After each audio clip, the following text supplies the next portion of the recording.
kalian umur mungkin kelas 2 SD ya, itu sudah bisa hafal. Tapi yang saya dapati hari-hari kami bertemu dengan anak-anak yang bahkan udah kelas 5 SD, 6 SD, bahkan SMP, perkalian pun mereka nggak hafal. Dan kadang-kadang baca pun nggak lancar. Apa kegunaan benda-benda ini? Sendok kecil buat apa? Untuk apa? Nah, di situ ternyata banyak anak-anak yang sekolah SD itu juga tidak lulus sekolah, sama juga dia kelas 4, kelas 5, kelas 6 belum bisa baca. Jadi menurut aku kondisi pendidikannya itu masih jauh banget, jauh ketika mereka harusnya kelas 5 sudah bisa baca, ini belum bisa baca. Kenapa belum bisa baca? Karena fasilitas dari sekolah itu tidak ada perpustakaan, tidak ada buku yang memadai.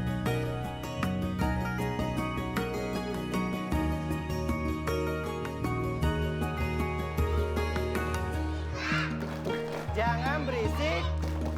Sudah 8. 1, 2, 3, 4, 5, 6, 7, 8.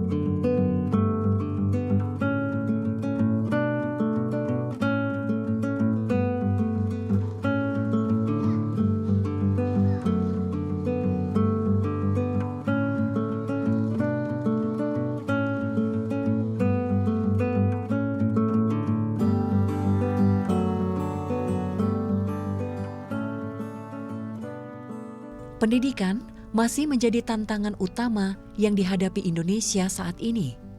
Baik di perkotaan maupun pedesaan, tak sedikit anak yang masih kesulitan mendapatkan akses belajar yang layak.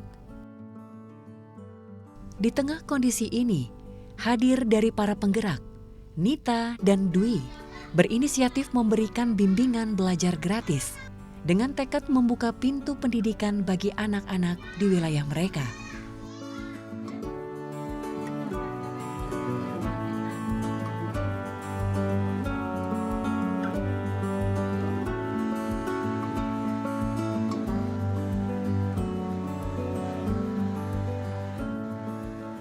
Jadi sebelumnya ke belakangnya lagi pernah juga suami saya kena serangan jantung dan sebenarnya kalau dokter bilang harusnya sudah meninggal.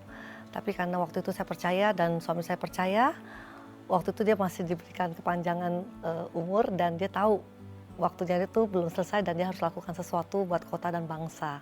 Nopi, kan ada itu Arianti, mamanya Arianti kan masih datang. Kita mulai lihat mereka dulu kebutuhan mereka, misalnya ada yang benar-benar belum pernah sekolah, otomatis kita kasih mereka pendidikan baca nulis dulu gitu, berhitung.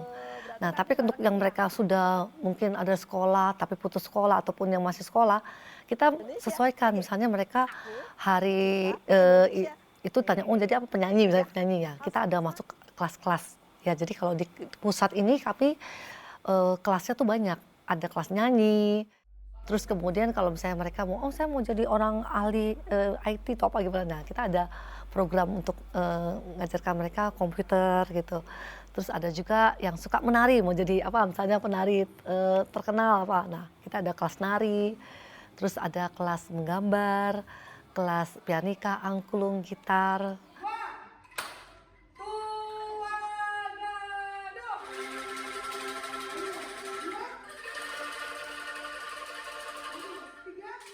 Nah, kalau yang di sini kan lengkap, tapi kalau di luar itu kami datang berkunjung ke area-area yang daerah tersebut, misalnya ada bisa contoh di Jakarta Timur, ada di Cipinang Penas, Cipinang Bali.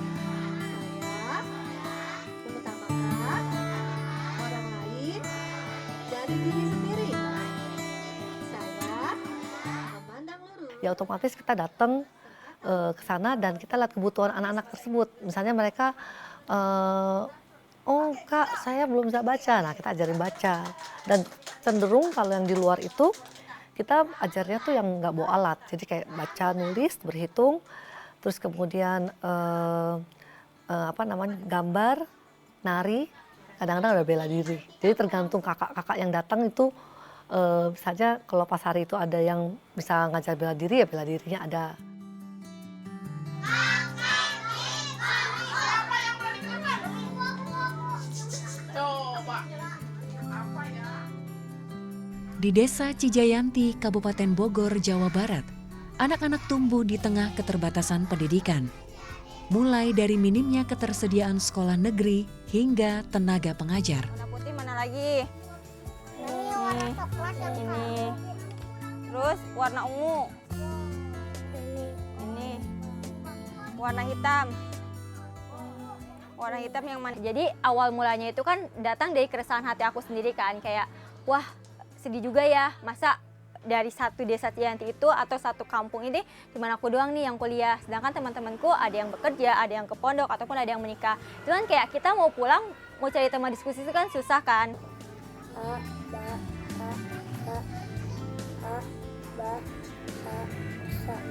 Oke, pinter. Terus dulu Raihan. Nah itu sih awal ceritanya aku mulai gelisah. Pada saat itu aku lulus SMA, aku lanjut kuliah ke Semarang, dan di situ kayak aku punya komitmen, aku harus balik lagi ke desaku. Aku harus membangun desaku melalui apapun itu. Nah dari situ aku mulai dari semester 1 sampai semester 6, aku itu dari setiap bulan 1 bulan sekali itu pasti pulang dari Semarang ke Cijayanti. Jumat malam pulang, Minggu malam pulang ke Semarang. Itu kayak aku door to door dulu tuh. Awalnya aku door to door ke masyarakat, memperkenalkan komunitas, program-program, sampai akhirnya aku lulus, aku kembali lagi. Ya alhamdulillah, dari mulai aku gerak di bidang pertanian, gerak di UMKM, gerak di bidang pendidikan, sampai yang terakhir itu aku juga gerak di beberapa kegiatan lainnya, sosial lainnya. Oke, ulangi ya, teman-teman harus ikut ya. Hei, teman-teman fokus ke depan, jangan ke situ. Ayo, coba berjarak.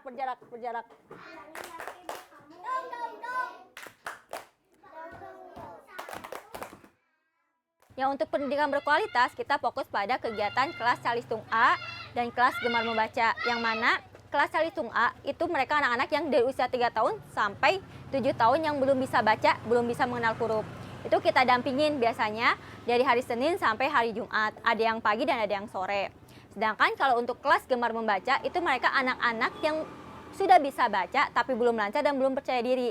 Biasanya itu kita dampingin dalam mereka melatih kepercayaan diri, terus bercerita, mendongeng, seperti itu. Sedangkan ada pun kegiatan kolaborasi. Kegiatan kolaborasi itu biasanya kita berkolaborasi nih dengan komunitas untuk sama-sama bikin program. Tujuannya agar anak-anak itu tidak bosan belajar bersama guru-guru lokal.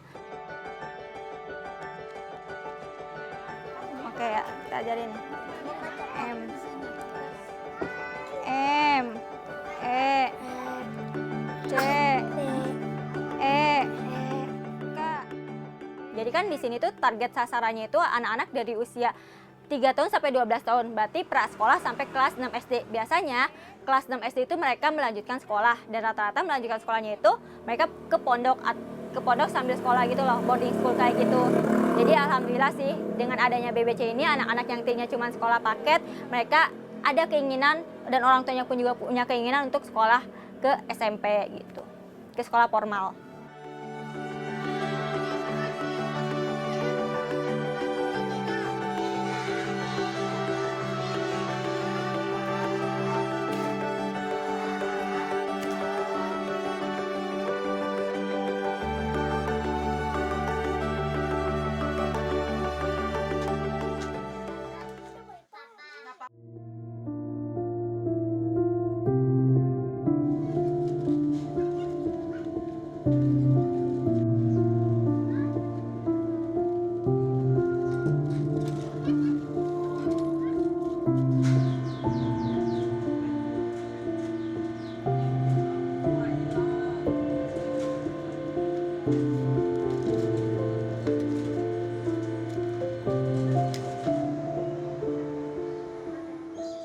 Bukan sekadar tumpukan sampah, Rasima melihat kardus-kardus bekas ini sebagai sumber penghidupan untuk anak-anaknya.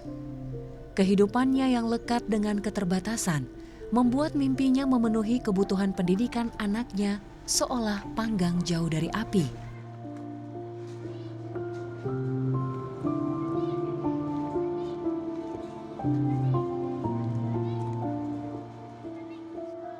Hadirnya Yayasan Kahal Ceria membuat harapan akan pendidikan anaknya bukan lagi sekadar mimpi. pekerjaan saya sehari-hari membantu suami memulung dan setelah pulang ke rumah merapikan barang-barang hasil pemulungan suami dan saya.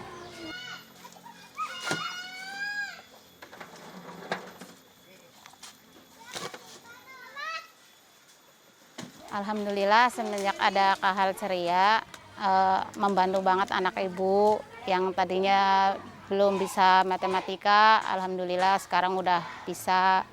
Untuk bahasa Inggris juga alhamdulillah saat ini anak mama udah bisa. Kalau untuk sekolah ya terus terang untuk biaya, untuk akses kita kan harus pakai angkot juga kan, kalau saat nggak punya uang itu yang sangat sulit. Bingung gitu, maksudnya dianterin jauh karena kan ya intinya kadang-kadang kurang ongkos gitu aja.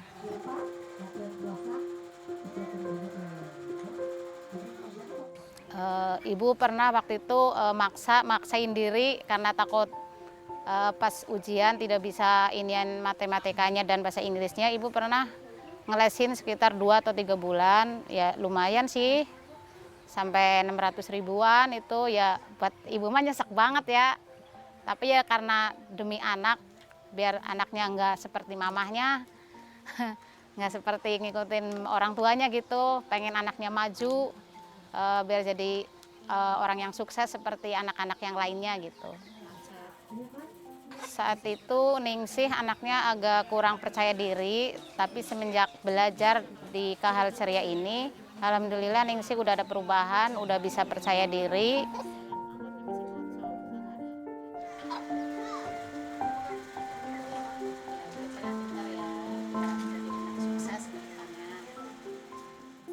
Kalau di sekolah biasanya pertamanya aku suka kayak kurang ngerti, terus kurang paham sama pelajaran di sekolah. Tapi setelah ikut Yayasan Bimbel Kahal Ceria, aku jadi lebih paham dan memahami pelajaran.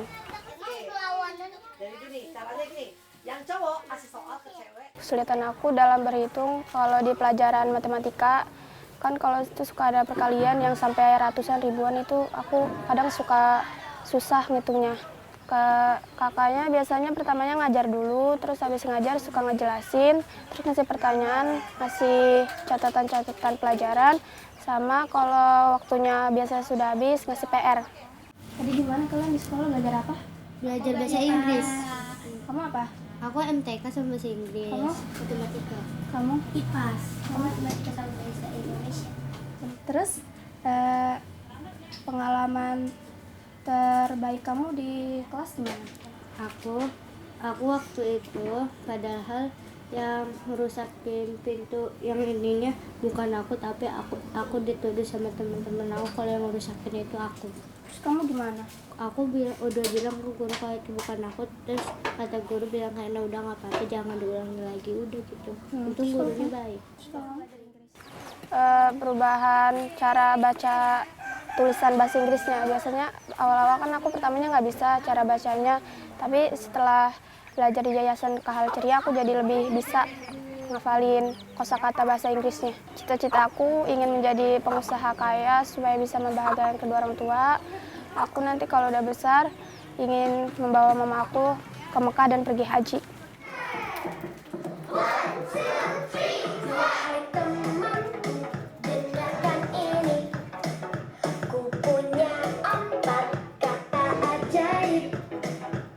Selalu bisa engkau gunakan setiap waktu, setiap saat.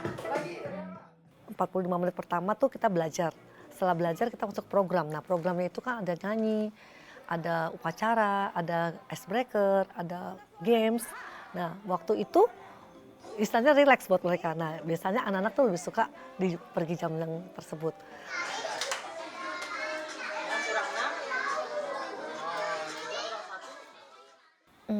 Kalau dari kami, sebenarnya saya percaya program ini kalau bisa menginspirasi banyak orang di banyak kota tuh akan jadi banyak lah yang anak-anak yang bangsa yang ditolong. Harapan saya kalau apalagi kalau dengan pemerintah ikut mensosialisasikan, bahkan ikut maksudnya ya, karena saya percaya kalau dengan kami doang mungkin terbatas ya, tapi kalau mungkin banyak dari pemerintah bisa support mungkin dalam hal apapun yang saya yang maksudnya yang digerakkan ya, maksudnya itu akan banyak sekali nolong anak-anak bangsa ini. Ya, ini bisa segala jenis bentuk vocabulary ya, kosakata apapun nggak bisa kasih yang pernah kalian belajar. Karena saya percaya gini, kalau anak-anak kita nih dikasihkan pendidikan yang benar, mereka otomatis bisa mikir. Kalau mereka nggak dikasih pendidikan, kadang-kadang mereka kan hanya dalam kotak gitu, seperti dalam kotak, dan mereka apa yang mereka tahu, apa yang diberitahukan oleh orang tua ataupun sekitarnya, itu yang mereka percaya.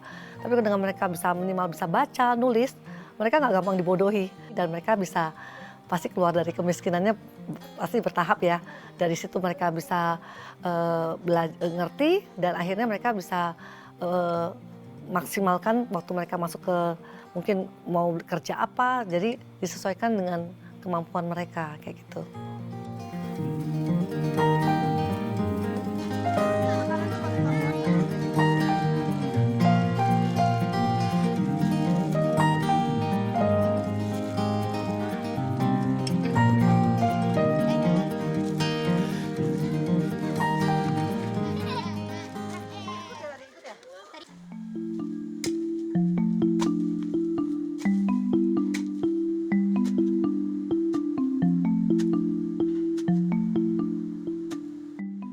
Ade Solihin sehari-hari bekerja sebagai buruh tani, mengalami kesulitan dalam membiayai pendidikan untuk sang anak. Biaya yang tidak terjangkau menyulitkan Ade memenuhi kebutuhan pendidikan formal anaknya, apalagi pendidikan tambahan. Alhamdulillah sekarang udah bisa baca, udah bisa tulis, udah bisa berhitung lah, alhamdulillah. Ya semenjak masuk ke BBC ini. Sebelumnya tadinya bermain terus, nggak mau belajar. Ya ada kesulitan itu soal biaya, ngeluarin itu ya nyampe gitulah ratusan ribu tuh.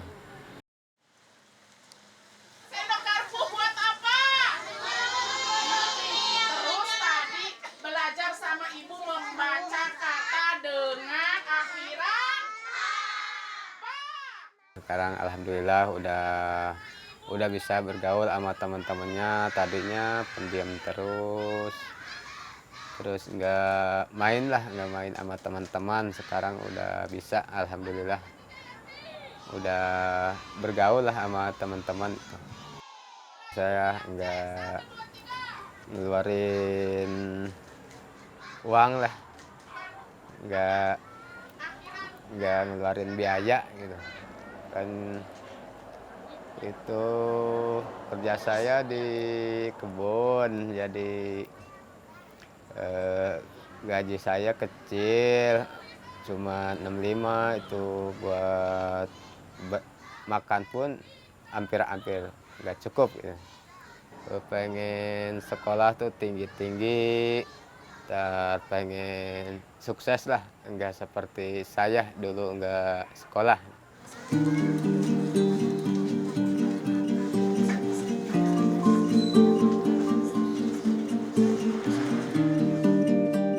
Saya kalau di BBC suka belajar membaca dongeng, permainan tradisional.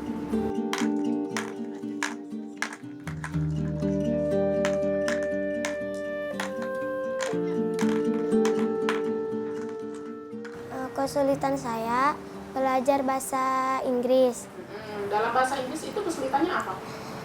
Susah ngomongnya, susah membacanya. Perubahan saya belajar di BBC itu menghitung lebih cepat, menulis lebih rapi, membaca lebih cepat. Cita-cita saya menjadi polwan.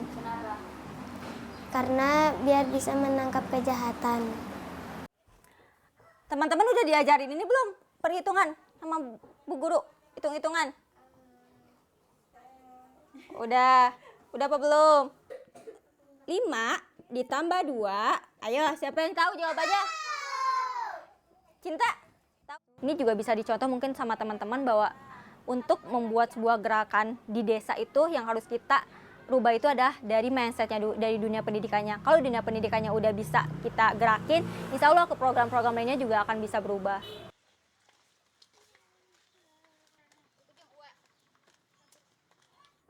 Gambarnya gambar apa? Warnanya warna apa? Tantangannya yaitu merubah mindset warga sekitar dan orang tua. Karena kan menurut mereka pendidikan itu mahal, pendidikan itu ribet, pendidikan itu dan lain-lain kan gitu. Nah di sini tantangannya kita mau memperkenalkan pendidikan itu nggak semahal itu dan nggak seribet itu. Dan itu sebuah tantangan yang menurut aku yang dimana orang tuanya rata-rata lulus SD, itu kita masuk ke dunia yang mana oke Bu, sekolah itu sebenarnya tuh nggak semahal itu kok, banyak beasiswa, banyak itu, banyak itu aja sih kayak tantangannya itu bagaimana cara kita merubah mindset orang tuanya. Saya S-A-S-A, Y-A-Y. Saya. Udah? Udah ya? Jangan contek. Lanjut, lanjut. Aku cinta Indonesia. Aku cinta Indonesia. Udah lama kan Kak? Kalian mungkin lahir kehidupan kalian sederhana, tapi kalian layak dan pantas untuk nanti punya masa depan. Jadi bermimpilah setinggi mungkin. Kalian boleh mau jadi presiden pun nggak apa-apa, mau jadi misalnya gubernur nggak apa-apa. Nah dari situ kita program-program yang kita tawarkan itu kita mulai lihat mereka dulu kebutuhan mereka. Misalnya ada yang benar-benar belum pernah sekolah, otomatis kita kasih mereka pendidikan baca nulis dulu gitu, berhitung.